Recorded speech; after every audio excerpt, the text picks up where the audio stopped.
जय गुरु जी। शुक्राना गुरु जी। सारी संगत जी को जय गुरु जी। ओम नमः शिवाय। शिव जी सदा सहाय। ओम नमः शिवाय। गुरु जी सदा सहाय।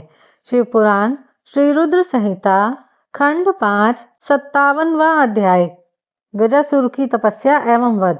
सनत कुमार जी बोले, हे व्यास जी, अब मैं आपको भगवान शशि मौली द्वारा दानवराज गजासुर के संहार की कथा सुनाता हूँ। गजासुर महिषासुर का पुत्र था।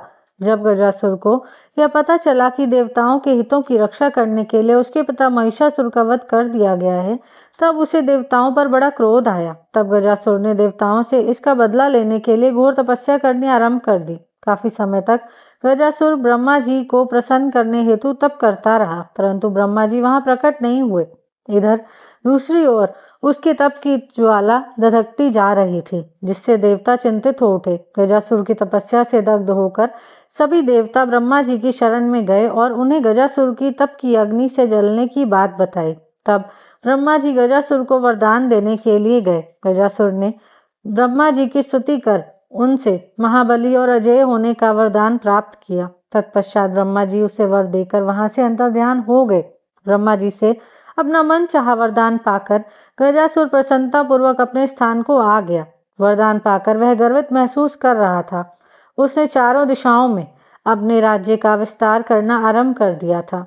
उसने तीनों लोकों सहित देवता, असुरों, मनुष्यों और इंद्रादि तथा सब गंधर्वों को जीतकर उनके तेज का हरण कर लिया। उसने सभी को बहुत परेशान किया। पृथ्वी पर रहने वाले सभी ऋषि मुनियों, तपस्वियों, साधु संतों और ब्राह्मणों को गजासुर दुख देने लगा तथा उनके कार्यों में बाधा डालने लगा। इस प्रकार गजासुर अपना राज्य फैलाता जा रहा था। एक बार वह भगवान शिव की प्रिय नगरी काशी में जाकर वहां सबको सताने लगा। तब सभी देवता मिलकर भगवान शिव के पास गए और उनसे हाथ जोड़कर प्रार्थना करने लगे, हे भक्तवत्सल, हे कृपा निधान, उस गजासुर नामक दैत्य से हमारी रक्षा करें। देवताओं की प्रार्थना मानकर भगवान शिव सबकी रक्षार्थ अपना त्रिशूल लेकर गजासुर का वध करने के लिए पहुंचे।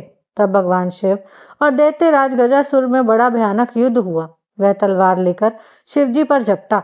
शिवजी त्रिशूल द्वारा उस पर प्रहार करने लगे। अंत में देवादिदेव भगवान शिव ने त्रिशूल का वार किया और उसे त्रिशूल के सहारे उठा लिया। इस प्रकार जब त्रिशूल ने उसके शरीर को भेद दिया, तब अपना अंतिम समय निकट जानकर दैत्यराज गजासुर भगवान शिव की आराधना करने लगा और शिवजी को प्रसन्न करने हेतु उनकी स्तुति करने लगा। गजासुर बोला, हे महादेव, हे कल्याणकारी, हे भक्त वत्सल, आप तो सबके ईश्वर हैं, देवों के देव महादेव। आप सदा अपने भक्तों की रक्षा करते हैं और सदा भक्तों के अधीन रहते हैं। आप सबका कल्याण करने वाले तथा सबके कष्टों का निवारण करने वाले हैं। आप निर्गुणाकार साकार सब शरणागतों की रक्षा कर आप उनकी इच्छाओं को पूरा करते हैं।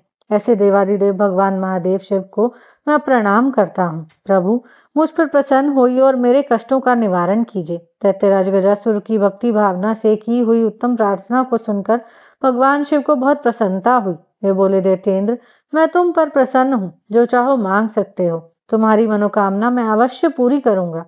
भगवान शिव के वचनों को सुनकर गजासुर प्रसन्नता पूर्वक बोला, हे देवादिदेव भक्त वत्सल भगवान शिव, यदि आप सच में मेरी आराधना से प्रसन्न हुए हैं तो मेरी विनती स्वीकार करें।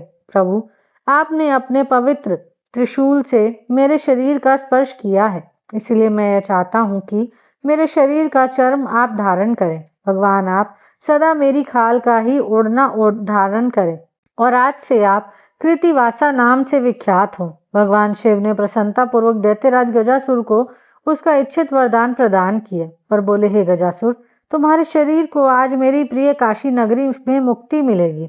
तुम्हारा शरीर यहाँ मेरे ज्योतिर्लिंग के रूप में स्थापित होगा और कृतिवासेश्वर नाम से जगत प्रसिद्ध होगा। इसके दर्शनों से मनुष्य को मुक्ति और मोक्ष की प्राप्ति होगी। यह कहकर भगवान शिव ने गजासुर के शरीर की चर्म को ओढ़ लिया और कृतिवासेश्वर ज्योतिर्लिंग की स्थापना की, जिसके फलस्वरूप वहां काशी में बहुत बड़ा उत्सव हुआ। सब देवता बहुत प्रसन्न हुए और तत्पश्चात भगवान शिव वहां से अंतर्ध्यान हो गए। यहीं पर शिव पुराण श्री रुद्र संहिता खंड 5 57वां अध्याय समाप्त होता है। जय गुरु जी।